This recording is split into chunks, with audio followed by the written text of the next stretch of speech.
This is episode 26 with Matt Kohn.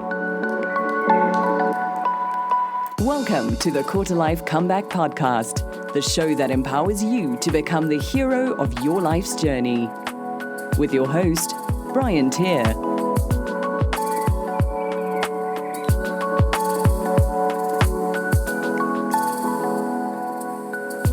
Hey guys and girls, welcome back to another episode of the Quarter Life Comeback Podcast, episode 26 today, and I'm speaking to none other than Matt Kohn. Now, Matt is the founder of Different Hunger, a blog where he shares awesome content based on a project which asks the world's most successful people, what advice would you give your 20-something self? Matt started his career in the conventional way, but soon realized that it wasn't going to give him the freedom that he wanted to create in his life. He quit his job, packed his bags, and headed to Colombia for 3 months, where he focused on building up his blog. He's since returned home, but now runs his blog and a freelancing web design side gig. While going through the answers he received from over 75 of the world's leading influencers, Matt noticed several themes which ran through all of their successes, and we cover those in this interview.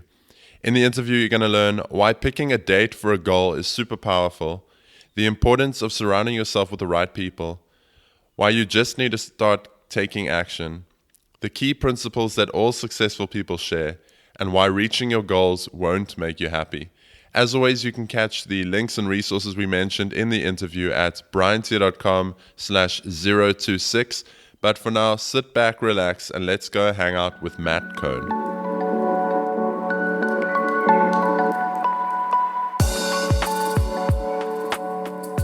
Welcome back, everyone, and a huge welcome to today's guest. It's Matt Kohn from Different Hunger. Matt, welcome to the Quarter Life Comeback. Thank you, Brian. It's great to be here. Yeah, now, Matt, I came across your work and the project that we're going to speak about in a second through Jenny Blake, who I actually interviewed last week. And I immediately saw what you were doing, and I was like, oh, how did I not think of this? I really love the whole concept of what you've done, and really from quite a simple idea of sending out one question to a whole lot of influential and inspirational people. But before we get into that, why don't you tell the listeners sort of who is Matt and your quarter life story up till this point? Yeah, definitely. Thank you, Brian. So basically, I guess kind of my quick background.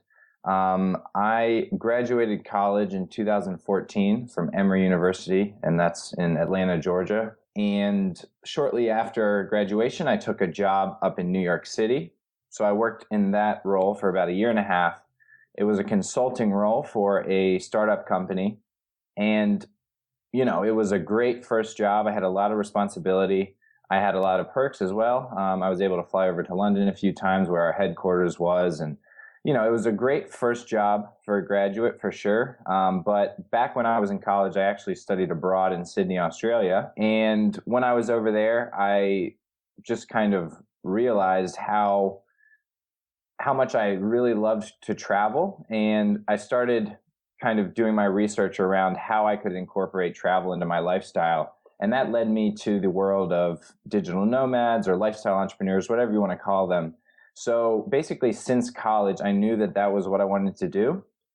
And so after taking this job in New York City, after about probably 6 to 8 months, I realized that this job, I felt that I had kind of gotten the most out of it, and I knew that it wasn't what I wanted to do in the future. And I knew that my ultimate end goal was to work for myself and you know, live that lifestyle of the digital nomad or whatever you want to call it. Basically, I just wanted to have control of my time, and I didn't want just these people who were my bosses to be telling me, you know, you have this many years of, or this many days of vacation per year and all that. It just didn't make sense to me. So about 6 to 8 months in, I realized that it was time for a change. And also around that time, I started my own business on the side. So I was working full time, and then I had started this business on the side as well. About 5 to 6 months later, that business ended up failing, and that was January of this year. And that was, by all definitions of the word, a major failure. But it was kind of ironically very motivating for me because it was kind of a wake-up call. It was basically I just realized that, you can't rely on a business partner. You can't rely on other people to achieve what you want to achieve. And so once that business failed and, I lost several thousands of dollars in that process, instead of kind of letting that experience just kind of demotivate me and just kind of hanging it up, it really just kind of lit a fire. And I was very determined to make this year the year that I would quit my job. So basically, I decided once I failed my business that I was going to quit my job this year. And, it was something that I had thought about for a long time. And again, since college, I had this vision of what I wanted to do in the future. And basically what I did was I created a Google event in my calendar and I invited all my friends, and the date for me quitting was July 4th. I thought it would be July 4th, Independence Day, freedom from a boss and all that good stuff. So I set that event in my calendar. I set a bunch of reminders. I invited all my close friends. And then about 2 months later, so about 4 months or so ahead of my scheduled date, I quit my job. I moved down to Medellin, Colombia, because at the time, again, I was living in New York City, where the cost of living is from like $3,000 to $4,000 a month. And I wanted to protect myself while I worked on getting things started. So I moved down to Medellin, Colombia, which has become a hub of sorts for online entrepreneurs and digital nomads. And I had two buddies who lived down there who I had joined a mastermind group with back in college. So we had been friends since college, and we had been helping each other out on our businesses and our projects since then. And it just made the most sense because, I wanted to surround myself with people who were already doing what I wanted to do. So I moved down to Colombia, and it was just an absolutely amazing experience, beautiful country. And at the time, I was doing freelance web design and also blogging, but very minimally. Kind of since I took my full-time job in New York, my blog really just took the back seat. So when I got down to Colombia, it was really just kind of a soul-searching experience of sorts. I had my end goal in mind of, working for myself online and just kind of growing an online business that way. But I really wasn't sure what I would be doing. But I knew that by forcing myself into this uncomfortable situation of, either failing and falling flat on my face again and going broke, or either succeeding, those were really the only two options once I decided to move down to Colombia.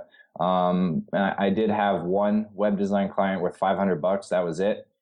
So again, it was kind of me putting myself in an uncomfortable situation to really just speed up the process of growth or failure. And so basically what I did was when I went down there is, I relied heavily on my buddies in my mastermind and really was just trying to sort out what my next, 1, 2, 3 months would look like. And everything just kept pointing back to my website, Different Hunger, because I had started it in college and it had just been the most fulfilling thing that I'd ever done, building a community, creating content that helps other people. And I just wanted to get back to that. So I decided to just really go all in on that. Meanwhile, do my freelance web design on the side, because obviously with a blog, it takes time to build up and monetize. But yeah, so that's kind of where I'm at today. I'm fully invested in Different Hunger. I'm working on growing that community, and over the last few months, it's really grown fast, as we'll probably discuss later on. And then also on the side, I'm managing a small web design and development firm. I love it, man. And there's a couple of things that really stand out to me, and I was wondering if you could touch on the importance of them. The first was that you put a date in your calendar for when you were going to quit. And it doesn't have to be quitting. It could be any major decision you want to make. But the fact that you put that in a date format, I think that speaks volumes for commitment. And I was wondering if you could touch on how much you think having that in your calendar, staring at you every day, got you to your goal of quitting your job. Yeah, absolutely. So, something like quitting your job is a pretty big decision. And it was something I had talked about for a while. And, you know, unfortunately, I feel like the majority of people in this life that you're going to meet and that I've met are people that just talk about their goals and their aspirations and their plans for the future. And that's it. They just talk. They never act on it. And I recognized that I was doing that in my own life. You know, I had mentioned to friends before that I was thinking about quitting my job and all that. And, you know, it just got to the point where I couldn't wait any longer. And I knew that to force this decision, I needed to leverage, you know, public accountability and get my friends involved so that, you know, by me inviting, you know, 5 or 6 of my good friends to this event saying, look, I'm quitting my job. If I were to not come through with that, then I just look like a fool. Yeah. So basically, you know, once I knew deep down that quitting was the right decision to make, I basically did everything I could to make sure that I followed through with that decision and creating an event and inviting my friends and setting reminders. That was just one way for me to do that. And it definitely did help. Yeah. And the other thing that I was going to touch on is the fact that you mentioned it now with adding your friends, but also when you got to Medellin, you know, you put yourself in a community of people who are on the same sort of mission, which I think is also really important. Matt, I wanted to get into then Different Hunger and, you know, where did the sort of mission to help other 20-somethings come in? Yeah, great question. So again, I started my website in college, and at that point, I was really inspired by people like Scott Dinsmore, Steve Cam, Sean Ogle, Jonathan Fields, those types of people who had just created these incredible communities. And not only that, but, you know, they've created these just dream lifestyles. In my eyes, I viewed these guys as just living the dream. You know, they were working from laptops wherever they wanted. They were spending their time how they wanted. And in the process, they were impacting other people. And I mean, for me, I don't see what else could sound more appealing than that. Yeah, I'm with you, man. Yeah, right on. So I created my website. I was in college. I had no background in marketing. It was just something I wanted to do. And for 8 months, I blogged twice a week, you know, consistently on a strict schedule. And after about 8 months, I had 100 subscribers. And that was a testament to the fact that, you know, my web design was pretty lame. It was a free WordPress template that I created and kind of Googled my way through, tweaking and all that. But more importantly, I think it was a testament to the fact that my messaging was not clear and my topics were scattered all over the place. I was basically writing about anything that interested me. Yeah. So I was writing about fitness, positive psychology. I was writing about travel. And, you know, I was just kind of spreading myself way too thin.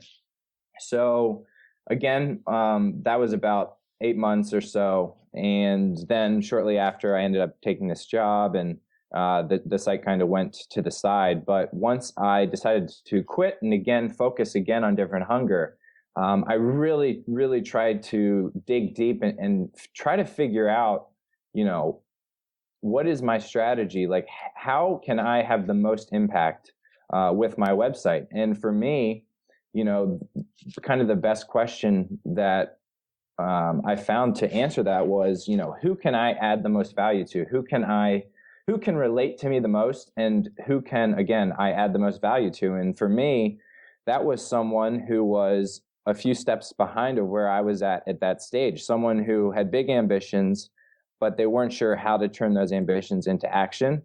And for me, that was me probably 6 months before I quit my job or 1 year before I quit my job. And so that was really who I decided was kind of my ideal reader.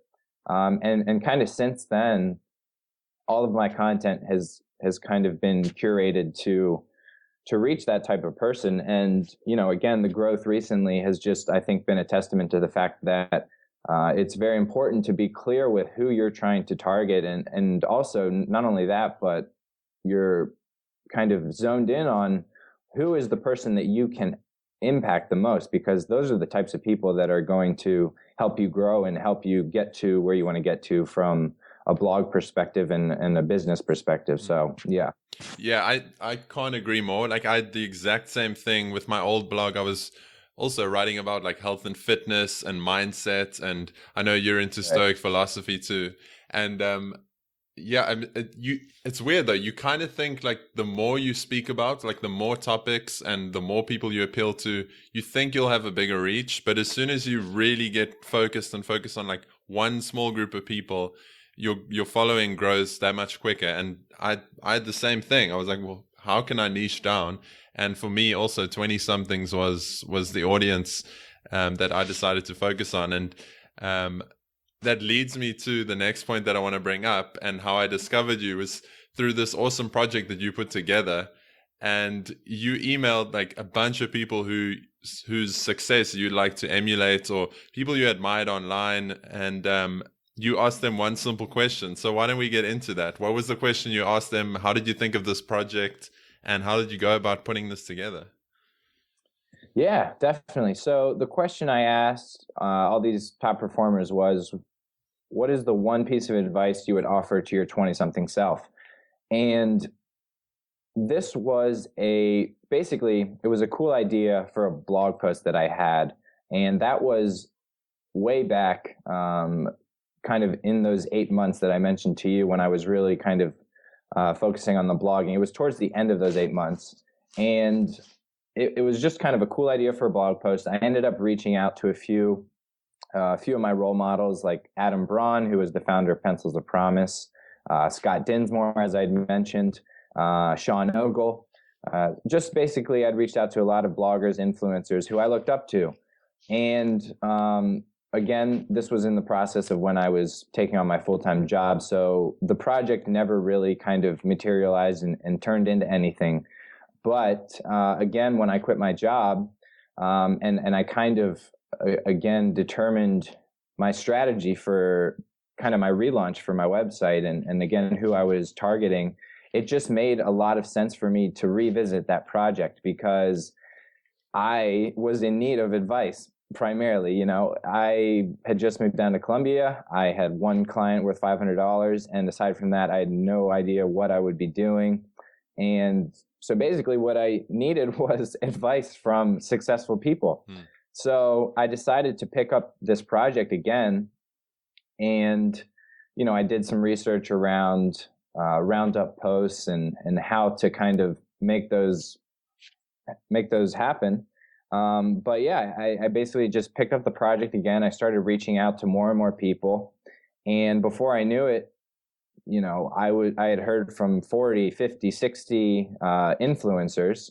And from there, I just kind of kept things going. And I remember when I first started, I told my friend, I was like, look, you know, I'm going to get 75 just big baller names in on this post. And he's like, yeah, good luck. Like, you know, he kind of gave me the eye roll and everything. And then after a few weeks, you know, I would just kind of, my inbox was overflowing with responses, and it was just amazing.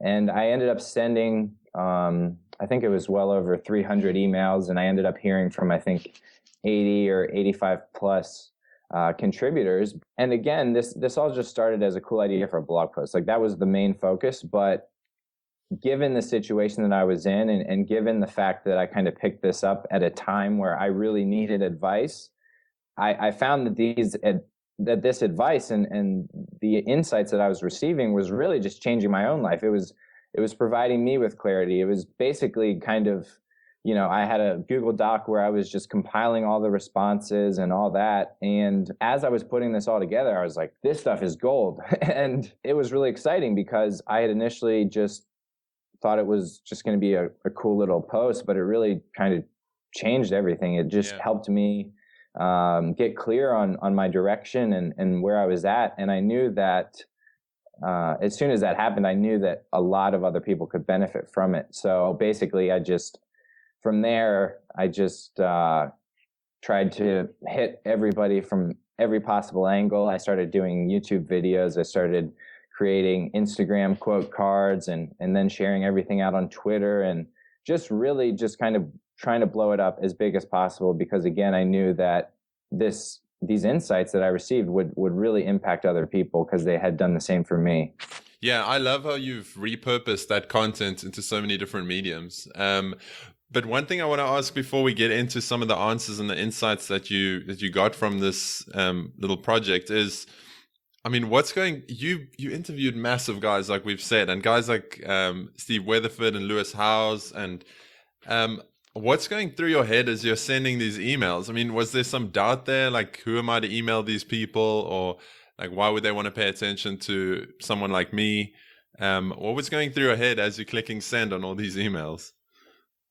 Yeah, that's a good question. And I get asked that question a lot, like, yo, Matt, like, how did you connect with all these people? And the first way that I tell them, and I, it might be kind of lame because everybody's looking for that like magic secret sauce or whatever, but I just say, look, just the fact that I reached out to these people sets me apart from 90% of everyone else, because everyone else is just sitting there saying exactly what you said. They're saying, oh, who am I? I'm just this young kid. Nobody wants to hear from me. And they never do anything about it. But just the fact that I sent a request to these people sets me apart from the majority of everyone else. So that was kind of, step one. And then, as I was able to get more and more people, then I was able to start doing my research and start figuring out who that person was connected to, and just kind of use each influencer as a stepping stone to the next. So that was definitely a big part. For example, like when I'm, if I'm emailing Ariana Huffington and I'm able to reference several influencers who have been featured by her or been featured on the Huffington Post or anything like that, then that influencer is much more inclined to participate, because it eliminates the need for them to kind of screen me if they see that their good friend is already involved.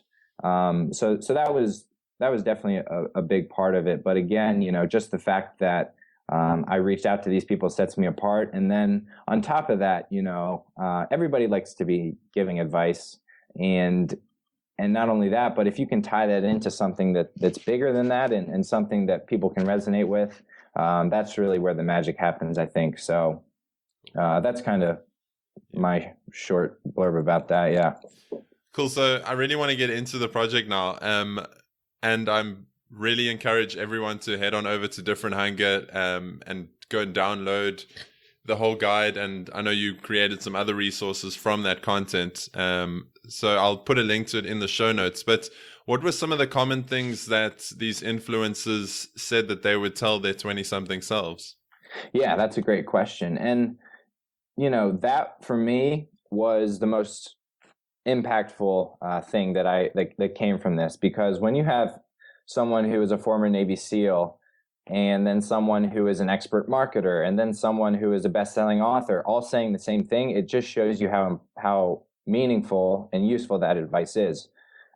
So there are a lot of kind of those key principles or secrets or whatever you want to call them. And a few of those that I really like is one of those would be just taking action.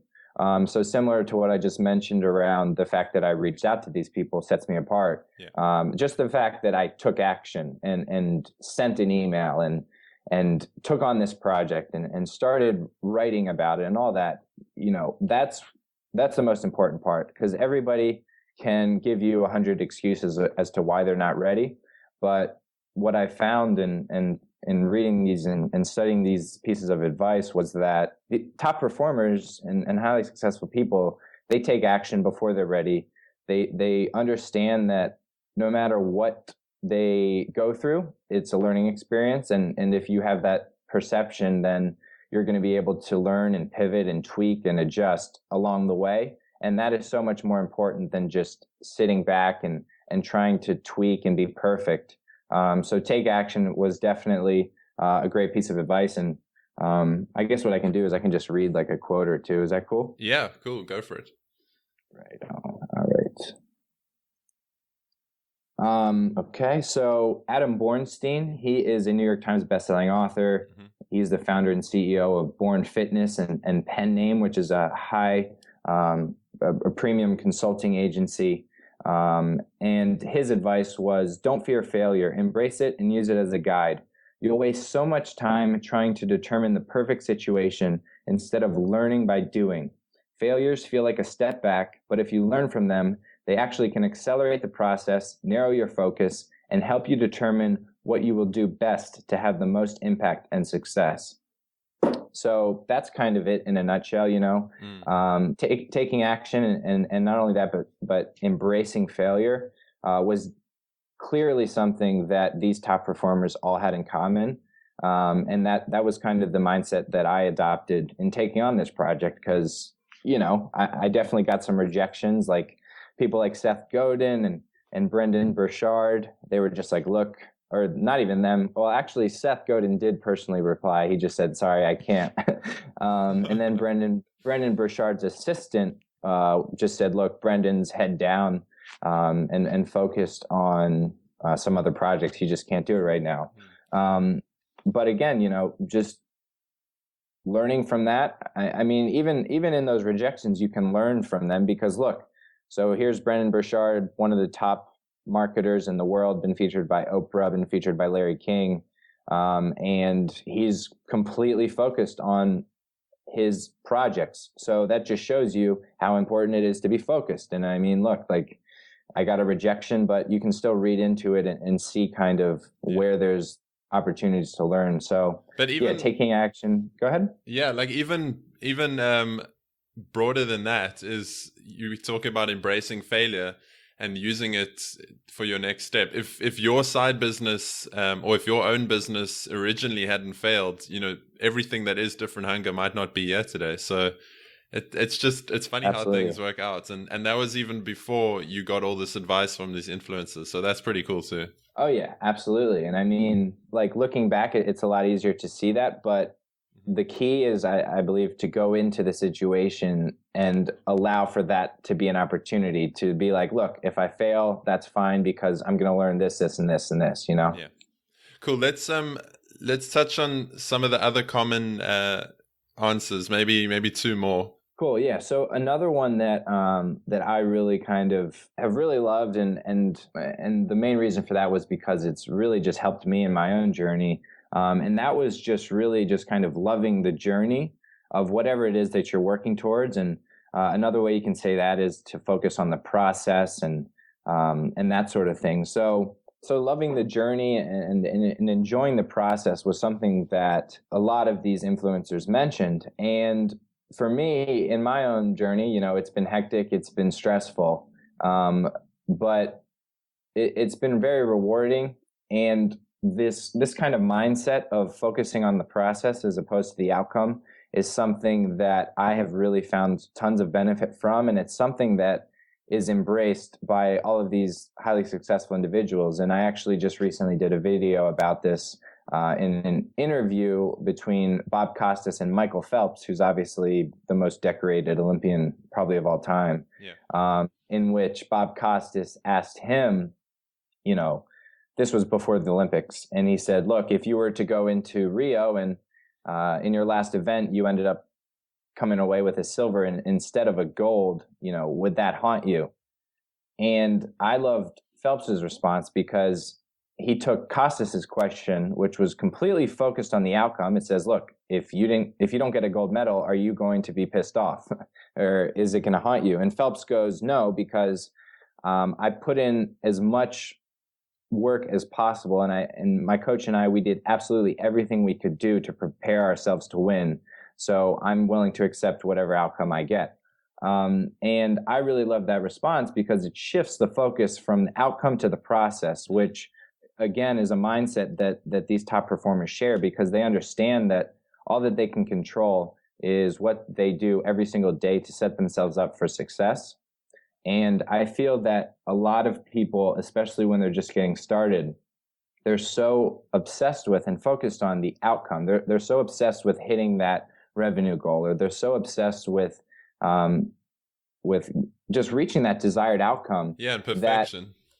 Yeah, exactly. And when we do that, we lose sight of the process and the journey along the way. And it's also it's a stressful way to go about things.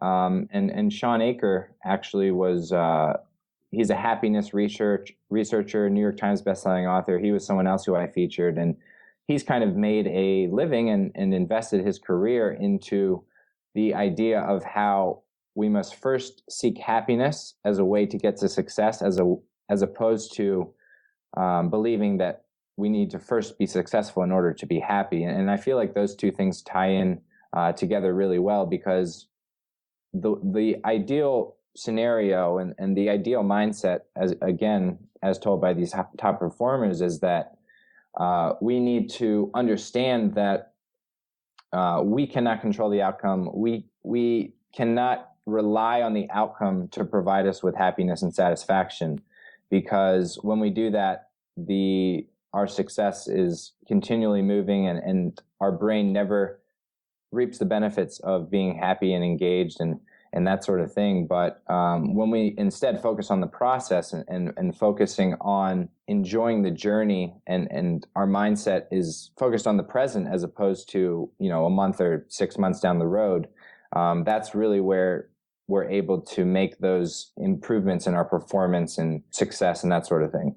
Cool. And what I love about what you did with this content is you didn't just ask them the question and then put it out in a post or a PDF or whatever, but you actually analyzed it and saw some common areas, and you compiled kind of a roadmap or a framework or cheat sheet into 4 areas. And we don't have to go into those. I want to leave it for people listening to go and download from differenthunger.com.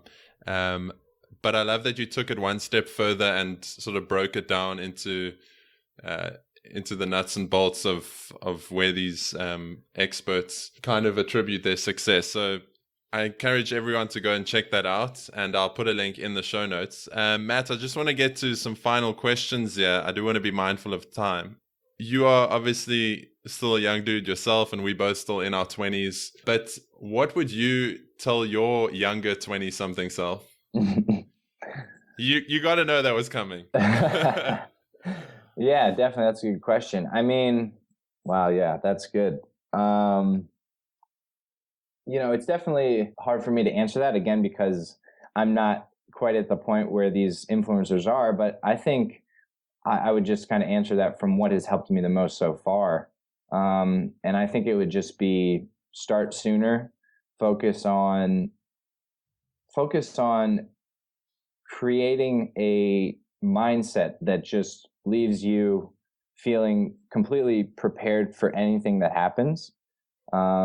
Because really in my own life, once I had that failure, that failed business, it was just like, look, I had this failed business. I lost thousands of dollars. And at the end of the day, I'm still here. I have my health. I have my family. I still have an amazing life. I just lost a few $1,000s and I have a failed business on my resume. Other than that, life is really good. And not only that, but that experience was incredibly motivating for me. So once I kind of was able to cultivate that mindset of whatever the hell happens to me, I'm going to be okay. And I'm going to be able to kind of rationally talk myself out of any negative situation, or talk myself out of any kind of thing that doesn't turn out as I'd like. That's really kind of where I've really just started to really push and really try to make these crazy things happen. I mean, again, when I first started with this project, I said, look, I told my friend, I'm going to get 75 very, very successful people on my website. And he kind of eye rolled at me, and I did it. And now, I've kind of taken that and I've used that momentum to do more and more. And I still have big goals for my website and for my life. And this experience and these kind of accumulation of experiences and failures have really just allowed me to really believe in myself. And that kind of coupled with the mindset of whatever happens, I'm going to be okay. I think that's really what has served me well. And I think what's going to help me really turn this into something much bigger than myself. So yeah, I guess my advice in a nutshell would be start sooner. Focus first on just kind of creating an invincible mindset, and then just go after it. Yeah. Yeah, I love the stoicism coming out there. Yeah, dude, that's really it. Yeah. Matt, for people listening to this, wanting to check out your own stuff and find out more about you and your work, where's the best place for people to get hold of you? Yeah, so differenthunger.com, that is my website, that's my blog, that is really kind of where I share everything I've learned and everything I've received from these top performers. So that would be the best resource. I also have a Facebook page, I have Twitter, I have YouTube, I have Instagram. So if you want to connect with me on any of those, that would be great. If you do want to send me an email, that is matt@differenthunger.com, or just feel free again to connect with me on any of those social media channels. I'm pretty active and building, building a community. So I'm always responding to comments and all that good stuff. So yeah. Yeah, and I'll definitely link up all those social media channels and differenthunger.com in the show notes. Matt, before I get into the last question, I just want to acknowledge you for coming on today and for, having a failed business really young and not letting it get you down or stop you from creating something even greater and helping even more people, and just continually striving to improve yourself, and also for having the bravery to reach out to some of these people who, a lot of people would think they're invincible or untouchable or impossible to get hold of, but you clearly proved that wrong, and I just want to acknowledge you for that and for using it to improve other people's lives. And the final question that I have is, what one thing can listeners do this week to start creating their own quarter life comeback? Yeah. And first of all, thanks a lot for that feedback. I really do appreciate it. And, that's the type of feedback that motivates me and makes me want to continue doing what I want to do. So thank you, Brian, and same to you as well for everything that you've done. But yeah, okay. So the one thing for a quarter life comeback, I think step kind of zero in really making any sort of meaningful change in your life is you just need to be completely honest you need to be completely honest with yourself. And I think that, again, that's step zero in really making any sort of change. So my advice for anyone who's really trying to kind of maximize this time period in their lives would be take an honest account of where you're at. And, anyone listening, they're clearly ambitious, otherwise they wouldn't be here. So I would challenge the listeners to kind of look back on their life and look back on things what their aspirations are and what are some of the things that they've been putting off for a while.